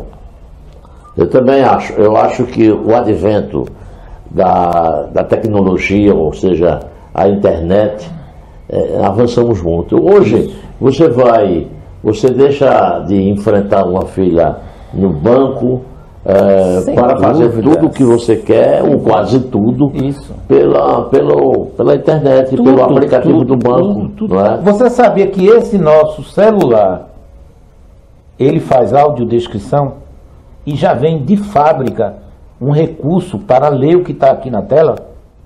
É só configurar. Sim. A pessoa não precisa nem comprar, já vem nele. Tanto para o Android como o iOS, que é da iPhone. Já está nele o recurso que aí uma pessoa que tem deficiência visual, é cego, só precisa configurar. Ele não precisa instalar mais nada, já vem com ele. Professor? Pois é, e poucas pessoas sabem disso. Eu mesmo não sabia. Inclusive pessoas que são cegas. Olha aí, que avanço, né? Então, é fabuloso. Isso aqui, olha, na sua casa, hoje nós temos o quê? Um estúdio. Isso está sendo permitido por quê? Se há, sei lá, 10, 20 anos atrás, isso não seria nem possível. Né? Eu tenho um telefone assim, no meu bolso. Imagine quando, eu acho que você é da mesma geração que a minha. Sim. Né? A gente falar, eu me lembro que tinha um desenho animado, Dick Tracy, que o investigador usava uma televisãozinha no relógio. A gente olhava aquilo e ficava, olha, será que um dia vai ter isso? Não é verdade? Os Jetsons, né? Os Jetsons, exatamente. A gente parece que pensou que o Fred Flintstone ia ser a vida toda, né? Da Idade da Pedra. O mundo mudou, e mudou para melhor. Tem coisa ruim? Tem, mas esquece isso.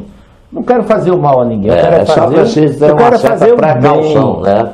Bom, tem que ser seletivo. Tem que saber ser seletivo, né?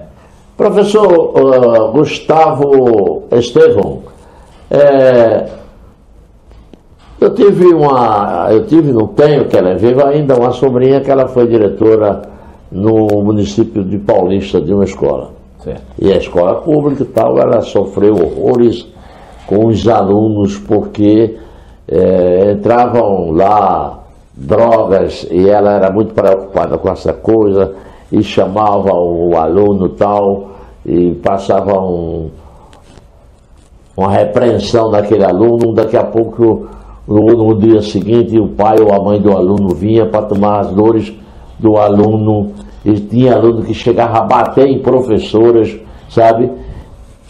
Essa diferenciação daquela nossa escola, que a gente levava castigo, se ajoelhava em caroços de milho, de feijão, uma cara para parede, porque tinha feito um mal feito que tinha feito na escola. Qual é o senhor vê nesse seu conceito, essa diferenciação da escola de hoje para a escola de agora outrora? Começaram as perguntas difíceis, né? Essa é uma dessas perguntas difíceis que qualquer educador hoje tem dificuldade para responder, né? Especialmente quem são gestores, né, da educação, como é o caso da sua sobrinha, né? É vencer esse desafio. O que é que acontece? Primeira coisa, a gente tem que entender, Hildebrando, que o mundo, ele muda, ele é muito dinâmico, né? São mudanças, e nada é para sempre.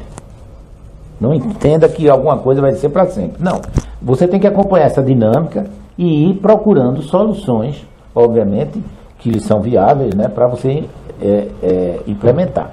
Eu acho que a primeira coisa é lidar com um problema que você falou, é a questão de que essa geração, essa juventude, né, que nós temos hoje, não é a nossa juventude, né, como você falou, muito menos criança, né? Eu sou do tempo de que eu levei reguada. Também. Tabuada. 2 vezes 2. Não era palmatória, não, porque já tinha acabado. Mas reguada eu levava. Ela batia na mesa e dava um susto na gente que não tinha tamanho. Você errou. Pá! A régua era de madeira. De madeira. Era madeira mesmo. Então, mas isso foi uma outra época. Um outro momento da educação, né? No mundo só, não aqui no Brasil. Hoje, essa geração é uma outra geração. A gente precisa entender essa geração. Sem dúvida nenhuma, tem problemas como a outra tinha também. São outros problemas, né? Inclusive um deles, que eu acho que um dos mais pesados, você acabou de falar, que é a questão da droga. Né? A droga hoje é um grande problema. Mas nós temos que encarar isso e principalmente focar de que as pessoas, elas na verdade precisam de oportunidades. Elas precisam de ter a chance de se recuperar, a chance de se refazer na trajetória da sua vida, que muitas vezes tem um descaminho, sem dúvida alguma. Quem não teve algum descaminho na vida e depois voltou para o caminho novamente? Né? É lógico que a gente precisa ajudar, principalmente uma instituição de ensino, né, de educação. A gente precisa acolher muito mais, né, essas pessoas do que excluí-las. E esse acolhimento tem que ser feito profissionalmente, por pessoas competentes. Né? Não pode ser uma ação amadora, digamos assim, de uma pessoa que desconhece o que é aquela realidade. Tem que se buscar pessoas competentes. Eu hoje, por exemplo, eu faço muita consultoria na área de inclusão, né, para escolas públicas e privadas. Ainda tenho essa oportunidade. Não tanto quanto já foi no passado, mas ainda faço. E todas as vezes que eu encontro, as questões são as mesmas.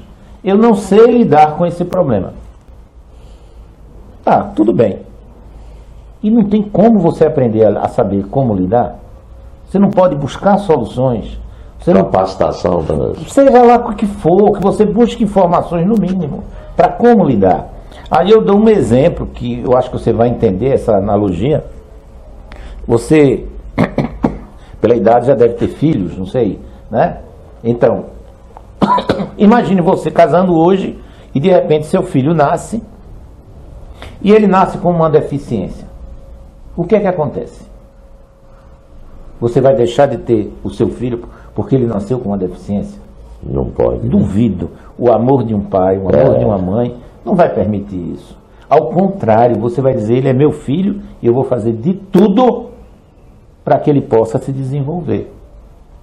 Então, essa descoberta de que opções de solução existem, primeiro parte da gente. Assim é numa instituição de ensino. Bom, a gente está enfrentando muito problema de droga, aluno que é agressivo, né? Então, isso tem que se buscar as soluções apropriadas. Né? Sei lá, buscar um psicólogo, um psicopedagogo, né, para dar as orientações, porque especialistas existem, pessoas que entendem daquilo ali. Você não entende, mas já pode passar a entender com a ajuda e o apoio desses profissionais. Professor Gustavo, no segundo governo de Luiz Inácio Lula da Silva, ele introduziu na educação brasileira que ninguém podia ser reprovado nas escolas, né? E os professores eram orientados pelos seus gestores maiores para que fizesse de tudo para que passasse aquele garoto. Diante desse fato, ao meu conceito, é que muita gente, não só o meu conceito, mas de vários especialistas no assunto da educação, de que crianças vão para a escola, muitas com algum pensamento da merenda escolar, que é um fato bom para a criançada, mas o professor também não liga muito, faz que ensina e o garoto faz que aprende, e depois não sabe ler um texto, não sabe interpretar um texto, ou fazer uma conta de somar, uma conta de adição. Como é que o senhor vê essa questão da educação imposto pelo governo Lula no seu segundo mandato, para essa educação que a gente tem hoje no país? Certo. Eu disse que chegou a hora das perguntas difíceis, né? Então chegou a hora, né? Tudo bem. Olha, Hildebrando, eu sou totalmente contra de não se dar a devida atenção ao mérito do aprendizado que uma pessoa pode ter. Eu acho que nenhum professor pode ignorar isso. Existem aqueles que estão aprendendo e os que não estão aprendendo. Os que estão aprendendo, ótimo, né? Perfeito, estão aprendendo o conhecimento, o conteúdo que você quer repassar e desenvolver. Os que não estão aprendendo, o que é que eles precisam? Obviamente precisam de um processo de correção mais rápido que puder para se descobrir o que é que está levando eles a não aprender. Inclusive, às vezes, não aprender é o que você acabou de falar. Ele não tem nem sequer frequência à sala de aula. Como é que ele vai aprender se ele não está nem frequente, né, na sala de aula? Ou às vezes está, mas não está dando a devida atenção, não está alcançando o conhecimento. Porque também é imposto agora também, porque se o aluno não comparasse a sala dele, ele tem sanções, como, por exemplo, o Bolsa Família. O pai ou a mãe deixa de receber. Existe alguns programas sociais, né, que vinculam o pagamento a essa questão da frequência escolar, da sala de aula, exatamente. Eu tenho minhas dúvidas sobre essa questão, né? Eu acho que o pagamento de uma bolsa, né, social, como é o caso do Bolsa Família e outras questões, né? Hoje mesmo nós temos, até em nível de universidade, programas sociais que são pagam ao aluno para ele frequentar, né? Para ajudar no transporte, na alimentação, né? E assim por diante. Nós precisamos entender que ao aluno ele tem que ser primeiro motivado. Eu entendo que estudar é uma descoberta pessoal. Estudar não é obrigação. Não é alguém chegar e dizer assim, Hildebrando, vai estudar. Suponhamos, né, que alguém chega e diga assim, você está sendo obrigado, né, a estudar. Não funciona assim. Ele tem que descobrir. É uma descoberta pessoal, né? É algo que a pessoa ela vai entender que aquilo contribui para o desenvolvimento dela. Não houve um dia na vida, eu tenho certeza que isso aconteceu com você, né? Assim como aconteceu comigo e deve acontecer com várias pessoas, né? Essa coisa de estudar como descoberta, né, pessoal, de ali você dá um estalo assim, sabe aquela luzinha que acende na cabeça em cima? Não, eu preciso estudar porque isso vai me desenvolver. Existe um momento na vida de qualquer ser humano que você entende que o conhecimento tem que ser uma preocupação pessoal. Na hora que você não tem esse instalar, essa descoberta na sua vida pessoal, você vai ficar sempre atrasado em relação às demais pessoas. Tem gente até que chega ao ponto de dizer, estudar não vale nada. Como eu tenho, assim, como é que eu posso dizer, dó, né, de pessoas que pensam assim, é um termo bem nordestino, ter dó, né, porque elas não sabem a realidade do que é a vida. Qualquer pessoa, mesmo o mais ignorante, que não teve a oportunidade, não é porque ele não descobriu, ele não teve a oportunidade de estudar, porque precisa ter também. Além da descoberta, tem que ter condições, né? E aí entra vários programas sociais, né, que nós temos hoje, que possibilitam financiar a sua estadia no ensino regular. Aí vem o Bolsa Família, é um deles, como você falou. Tem um tal de pé de meia agora, né? Pé de meia, eu não conheço assim a fundo, mas eu sei que também para incentivar financeiramente o aluno. Todos esses programas são válidos, mas obviamente tem que ter do outro lado alguém que desperta para a importância de estudar. Veja, eu fiz um curso técnico de segurança, foi a minha primeira profissionalização, foi um técnico em segurança. Tem tempo já, viu? Final da década de 70. Imagina, quanto tempo já tem, né? Acho que uns 40 anos. Tem. Então, 50. 50 já, né? 50. Então, veja, eu estudei um curso técnico de segurança, tendo como material didático meu 2 livros. Você acredita? Que eu comprei no Sebo. Eu fui no... Sabe o que é o Sebo, né? Lá em Recife, é onde se vende aqueles livros usados. Né? O Sebo era rico em obras literárias. Pois é, eu comprei no Sebo, porque não era para ir numa livraria, não, porque eu não tinha dinheiro. Eu tive que comprar no Sebo. 2 livros. Eu estudei em cima de 2 livros. Né? Sou capaz até de dizer eles, os autores e o título. 2 livros que eu tive. Né? Técnica de Segurança do Trabalho, de Leonídio Ribeiro, Manual de Prevenção de Acidentes de Cegadas Viana. Estudei de trás para frente, de frente para trás. Porque era o único que eu tinha. Não tinha outros livros. Existiam, mas não tinha dinheiro para comprar. Eu não tinha. E Debrando, hoje você pega isso aqui, vai no famoso Google e bota um tema qualquer e você vai ver quantos sites, links se abrem sobre aquele tema. Você vai passar a vida todinha que lhe resta lendo quase todos os links e não termina. É um acervo enorme. Ou seja, qual é a grande dificuldade? Antes era escassez, que não tinha, né? Era só 2 livros. Hoje é o excesso. Muita informação. Então a questão é que é preciso se motivar.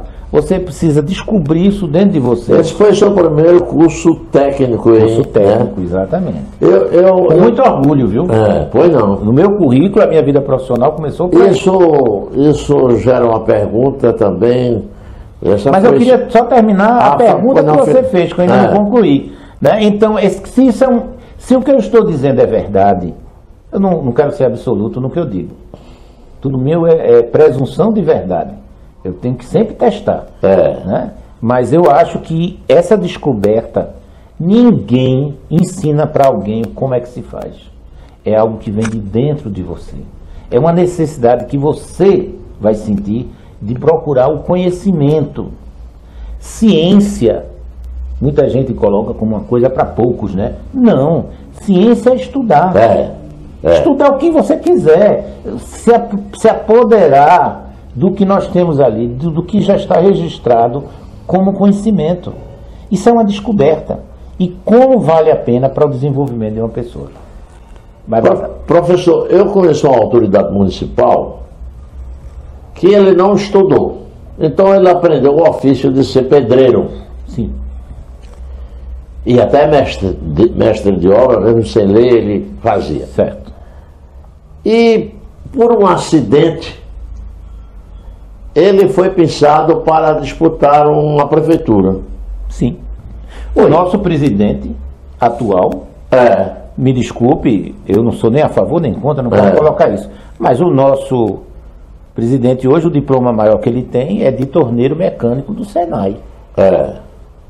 Ele não tem doutorado, como um dia já teve o Fernando Henrique Cardoso. É verdade. Escritor, inclusive. Altamente. Casado com Dona Ruth Cardoso. Sociólogo. Mas o Lula é uma pessoa de pouca instrução. Ele não é o presidente. Mais inteligente. E já é a terceira vez, né? É a terceira vez. Terceira vez. Pois bem, porque existe uma coisa que a gente não pode também menosprezar. É a escola da vida.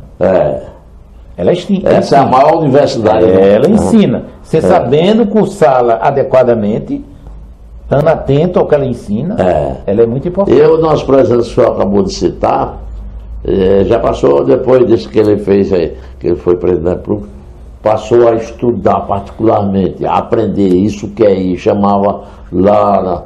E essa autoridade que eu estava desenvolvendo sobre ela, pedreiro, e por um acidente foi pensado para ser um candidato e se elegeu. Olha, ele não sabia ler nem escrever. Sim. Não é pré-requisito. Que eu saiba, não é não. Porque já que o analfabeto tem direito de votar, tem a prerrogativa também de ser eleito. Eu até acho que deveria ser. Eu também.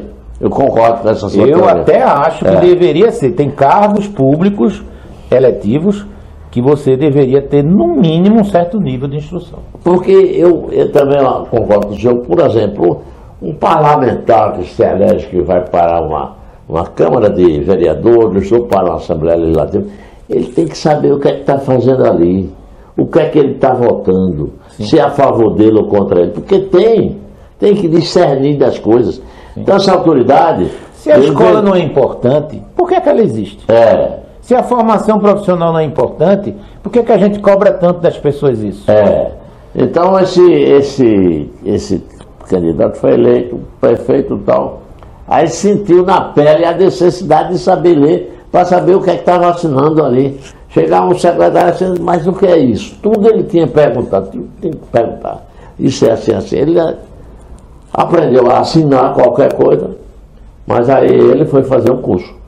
Foi para o fundamental, e como prefeito, e aprendeu, e foi mais e hoje em dia faz um discurso que você diz, esse cara não é analfabeto. E depois foi deputado, ainda chegou a ser deputado. Aí eu chamei lá a atenção lá na Assembleia, que eu trabalhei por 40 anos na Assembleia. Certo. Eu disse, olha, você aqui está no meio de cobra criada, aqui é um verdadeiro Butantã. Você vai terminar se perdendo. Procure uma assessoria capacitada para lhe dar orientações do que é que você vai fazer. Ele disse, nada disso eu tiro de letra. Nos primeiros meses foi prejudicado, aí mandou me chamar. Quem é que você indica para ser um camarada que me dê orientação, um jornalista? Aí eu digo, eu tenho. Eu indiquei para ele lá sem nenhum interesse nem nada lá, que eu já era funcionário da casa. Mas nos primeiros meses como prefeito e como deputado depois, foi ruim a vida dele. Aí você falou a medida primeira mais acertada. Quando a gente não sabe alguma coisa, tem que procurar saber com alguém que sabe. Saber escolher essa pessoa para lhe dar a informação. Então, vamos supor, também faço uma comparação bem rasteira. Você na sua casa aqui tem um problema na torneira lá da pia do banheiro. Você vai tentar trocar essa pia do banheiro achando que pode? Tem curiosos que tenta. Que tenta. E se dá mal. Mas quando você chama alguém que sabe, ela vai pegar e dizer, olha, essa aqui é de tantas polegadas. Exatamente. Tem que comprar. Você compra ele em questão de minutos. Eu vou lhe dar um exemplo. Recentemente eu troquei um chuveiro, né, da minha casa. E quando eu comprei, eu estava acostumado a trocar antigamente, né? Não havia tempo que eu não fazia isso. Mas eu, curioso, fui, comprei e tal. A menina disse, olha, esse é o melhor que tem, porque esse daí, a resistência não vai acabar nunca. Ela é eletrônica. Também. Pronto. Aí eu fui ver, aí eu olhei assim, eu disse, como é que é essa conexão? Não é de rosca, que agora é pressão. Aí eu chamei um rapaz que trabalha para mim nessas coisas hidráulicas. Ele disse, isso aí a gente faz agora. É tanto. Eu digo, gente, pode? Lá, faça. Aí ele pegou, desarmou tudinho, montou, não sei o que, lá, puf, botou. Aí eu disse, mas olha, como é que você conseguiu? Isso é simples. É só chegar e dizer assim, tal, que é pressão. Digo, mas para ele era simples. Por quê? Porque você não. Ele sabe, eu não sabia. E aí, quando a gente vê que realmente certas coisas, a maioria delas, a gente tem que buscar quem sabe fazer. E quem sabe fazer pode aprender também empiricamente. Ou não, pode ser também na teoria. Você dimensionar certas coisas, não. Por exemplo, fazer uma instalação elétrica de uma casa dessa, não pode ser um curioso. Tem que ser uma pessoa da área de eletrotécnica. Tem as amperagens, tem essa exatamente. Coisa toda. Então, o conhecimento é isso. Mas, professor Gustavo, nós estamos já rumando para o final da sequência, e eu não poderia deixar de fazer uma pergunta ao senhor a respeito da sua, como o senhor fez o curso de segurança do trabalho, a respeito de sua iniciação e a introdução da segurança do trabalho em Pernambuco, que disse que o senhor é um dos precursores dessa... Obrigado. Essa coisa tão importante para o trabalho, né? Área profissional. Veja, o Brasil, Hildebrando, desde muito, não é de agora, precisa muito de segurança no trabalho. O Brasil está entre os países que mais ocorrem acidentes de trabalho e doenças ocupacionais. Como eu disse a você, minha vida profissional eu comecei como técnico em segurança do trabalho, com muito orgulho, né? Me formei na Escola Técnica Federal, que hoje seria o Instituto Federal de Pernambuco, na época era a Escola Técnica Federal de Pernambuco, ali no Derby, inclusive, no bairro do Derby. Então, eu fui ser bombeiro civil. Eu fui bombeiro civil. Não parece, né? Mas eu era bombeiro civil. Coordenava a equipe de bombeiros auxiliares de uma grande fábrica que existia no Cabo, chamada Ródia Nordeste. Comecei minha vida ali, como bombeiro civil, na prevenção e combate a incêndios no complexo industrial. E o Brasil, já de muito tempo, tem muita ocorrência de acidente de trabalho, né, e doenças ocupacionais. Quem trabalha com isso para fazer a prevenção, entre tantos profissionais que existem hoje, um deles é o técnico em segurança do trabalho. E nós temos o orgulho de dizer que o que é hoje o Instituto Federal de Pernambuco, na época, Escola Técnica Federal de Pernambuco, foi quem ofereceu o primeiro curso técnico de segurança do trabalho no Brasil. No Brasil? No Brasil. Eu sou das primeiras turmas que formou esse profissional. Imagine.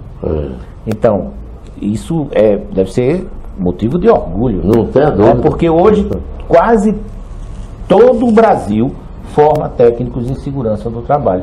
E não é só as públicas não, as instituições privadas também dão muita ênfase a esse curso. O técnico de segurança do trabalho, por exemplo, porque a partir de quantos trabalhadores numa empresa ou numa firma tem que se ter ali, entre eles, um técnico de segurança do trabalho? Isso. Entre outros profissionais, porque na empresa, ela é por legislação do Ministério do Trabalho, é obrigada a ter serviço especializado em segurança e medicina do trabalho, que chama SESMIT. Então, dentro do SESMIT tem um técnico de segurança do trabalho, mas tem também um médico do trabalho, tem um engenheiro de segurança do trabalho, tem um técnico de enfermagem do trabalho. O técnico de segurança do trabalho é um deles, né? Logicamente, eu destaco o técnico de segurança do trabalho porque nós somos pioneiros nessa formação no Brasil, né, como um todo. Mas isso varia conforme o número de empregados que a empresa tem e o grau de risco. Existe uma norma do Ministério do Trabalho, chamada NR4, né, que trata justamente de dimensionar o SESMIT, que é esse setor, e quantos profissionais tem que ter nele. No mínimo, tem que ter um técnico em segurança do trabalho. Com certeza. Eu fui coordenador, chamado na época, era superintendente da Cimbrasem, Companhia Brasileira de Armazenamento. Ainda existe? Não. Não existe mais. Não existe mais. Tem outra denominação. Tem outro nome, é outro órgão. E é do Ministério da Agricultura. E lá, além do armazenamento de grãos, que é para o governo faz isso para uma necessidade de uma crise da lavoura, o governo tem aqueles grãos para fornecer aos agricultores. Perfeito. É logística, né? É logística. E tinha também, era ali no Cais do Porto, de frente para Mendes Brothers. E tinha também uma unidade uma unidade frigorífica, que os pescadores vinham, pescavam, deixavam lá e era armazenado lá, e ali requer uma atenção especial. É um ambiente de trabalho. De frio, essa coisa toda. Exatamente. E por isso tinha lá a chamada CIPA. Isso. E que me dava um Comissão trabalho. Interna de Prevenção de Acidentes. Pronto. A CIPA, uma vez, foi a imprensa toda para lá, porque tinha acontecido um pipoco lá uma pane lá num dos motores. Certo. E o cara ligou, um dos funcionários lá, ligou para a imprensa, e eu vou chegando, tá lá a Globo, tá o Canal 2, tá a Rádio Jornal, tá. Toda a imprensa. Que me chega a lixa é isso, que eu estou enrascado aqui. Aí me chamou, o técnico da CIPA me chamou, você ia levantar a cabeça. Foi quando eu vim me apurar um pouco mais sobre a segurança do trabalho. Que seria isso? Entendeu? É verdade. Aí é que eu fiquei sabendo da importância disso que tem a segurança do trabalho. Veja, a importância pode ser traduzida aí, Debrando, já pela seguinte questão. Eu acho que ninguém merece sair da sua casa para ir trabalhar, né? Ganhar seu ganha-pão, como se costuma dizer. E ao invés de ter um ambiente de trabalho seguro, né, preservado, ele vai encontrar condições de risco que oferecem a possibilidade dele morrer por acidente de trabalho. E ele morrer.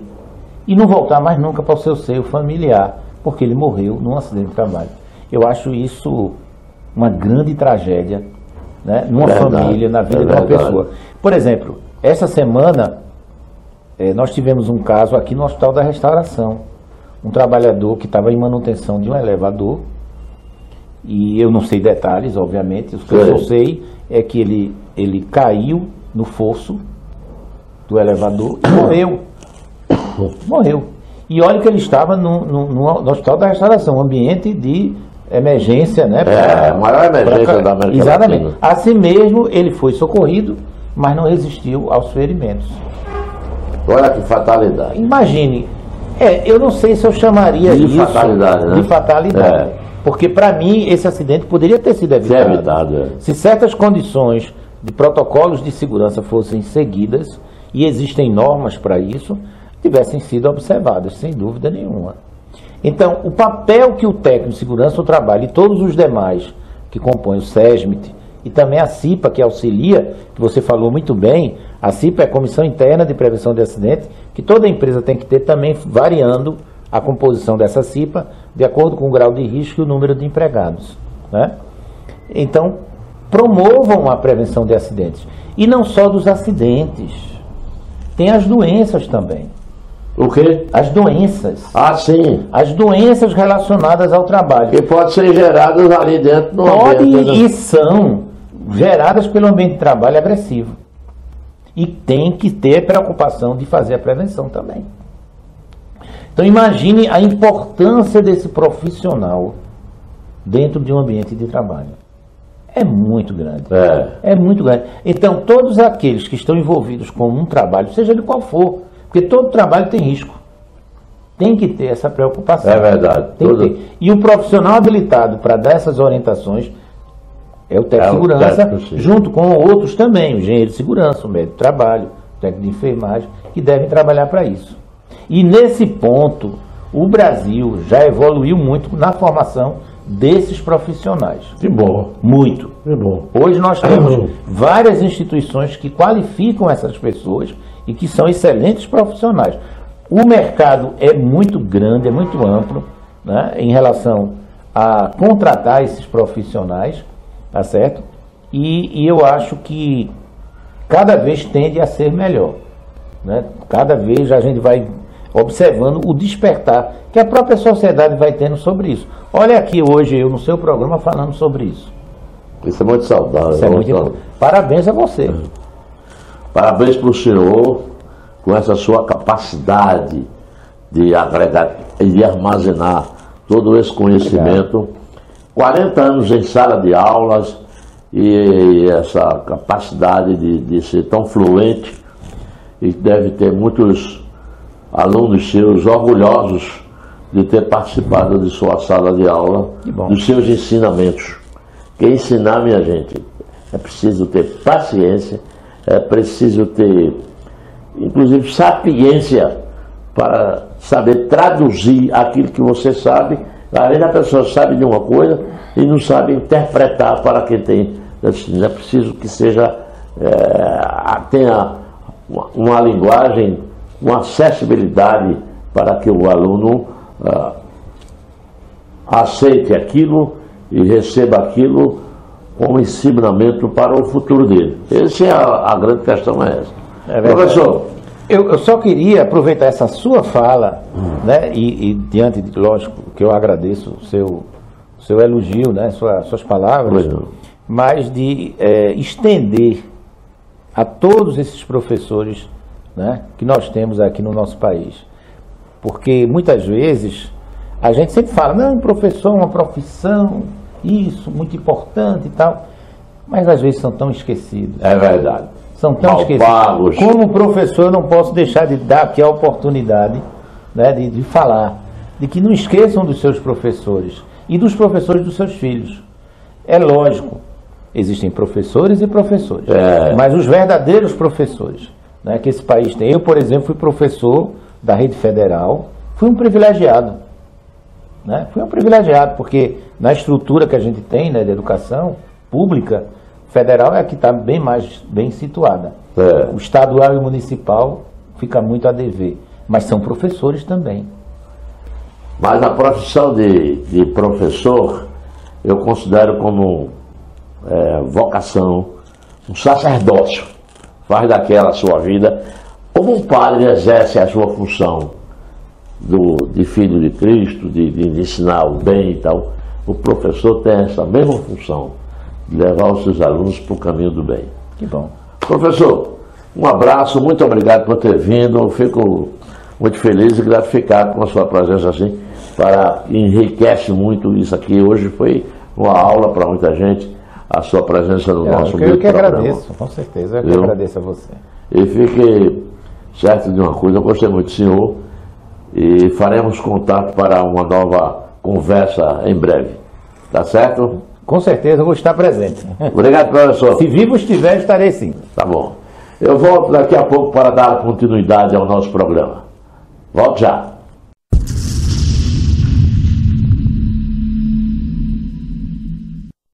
Ok, meus amigos e minhas amigas, um grande abraço. Um abraço a Maria do Carmo Vanderlei, seu esposo Toninho Fontes. E um abraço também a sua filha, Maria Helena. Um abraço aos amigos aí da Nunes Machado, um abraço aos amigos do bairro Santo Antônio, um abraço aos amigos de Vitória de Santo Antão, rapaz, que nos assiste. Um abraço a todos vocês. Olha, agora nós vamos ter a foto chamada, a sequência chamada Quem Tá na Foto.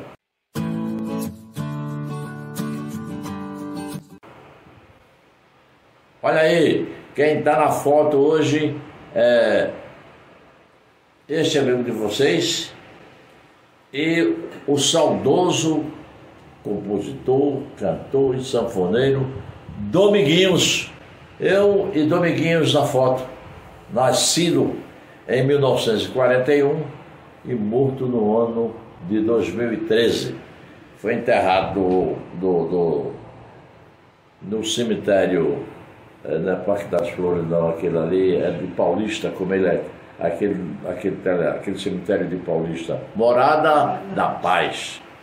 Aí depois, por insistência dos filhos, do filho, do seu Luiz Ceará, do companheiro Geraldo Freire, foi transferido para a sua terra natal, Garanhuns, onde recebeu lá uma praça, tem o seu nome, tem um museu lá de Dominguinhos, todas as honras ao grande mestre da sanfona de Pernambuco, que tocou por este mundo afora.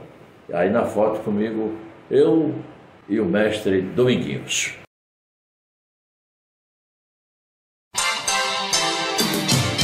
Programa Idelbrando Marques, o comunicador social.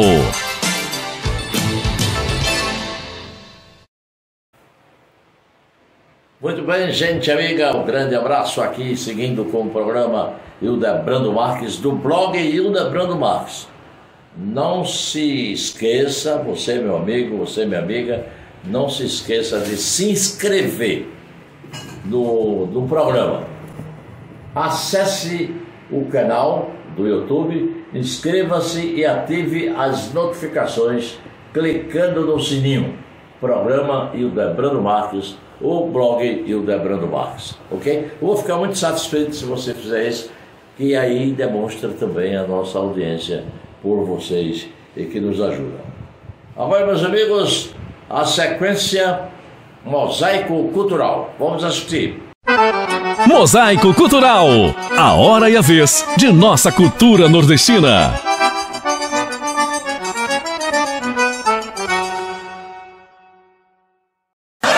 Agora houve mais uma reforma aí, estou dando na vida com essa reforma. E querem me obrigar a escrever de um jeito. Olha, eu já passei por 4 reformas.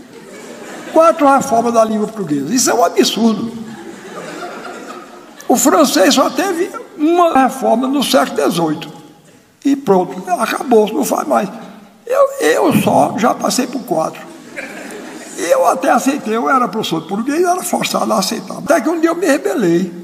Eu abri uma enciclopédia, estava meu nome escrito lá, com C cedilha.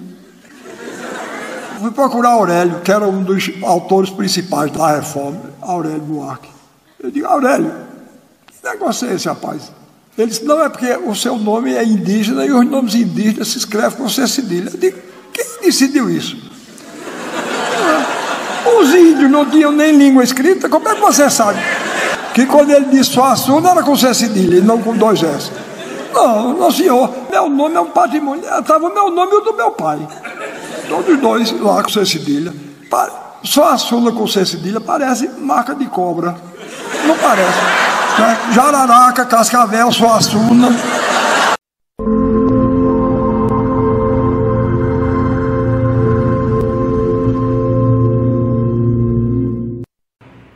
E chegamos aqui ao final do programa de hoje. Agradeço a todos vocês pelas atenções e agradeço a minha equipe.